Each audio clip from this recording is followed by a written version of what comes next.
When you open up a can, you may not notice the lining inside, but believe it or not, that lining may contain a synthetic estrogen.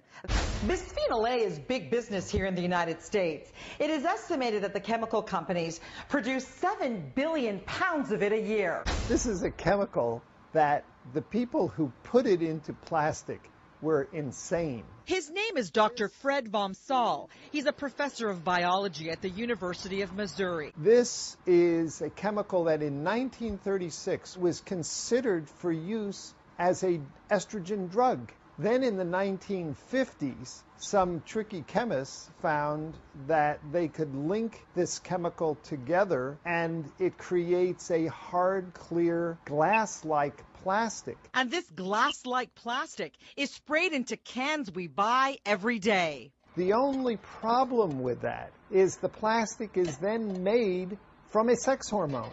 And it's virtually in every can of food we consume.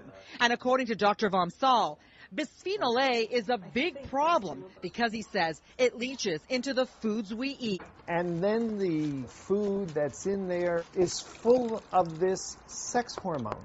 Dr. Vom Saal says they have tested bisphenol A in animals and the results are disturbing. We started testing it at levels tens of thousands of times below what anybody had ever tested before, and found that it profoundly damaged the male reproductive system. Now we know it causes brain damage, and it causes breast cancer and prostate cancer. The food was removed from the cans. The cans were all cleaned, washed multiple times with water, allowed to dry, and then we put ultra-pure water in the cans to determine how stable the lining of the can was when just faced with water being in contact with it for 24 hours. The results were concerning. Every single product here put out an amount of bisphenol A that would be in the danger zone. The highest levels measured in micrograms. This is a chemical that can alter the way your cells function at below a trillionth of a gram.